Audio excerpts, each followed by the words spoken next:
तेरी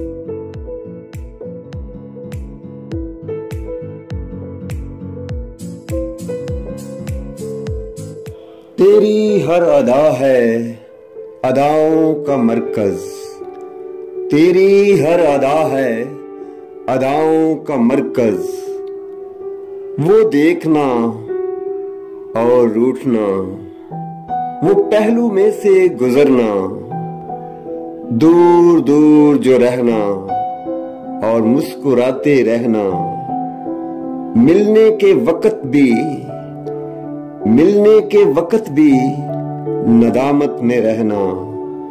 वो ख्वाहिशात और वसल में ही रहना।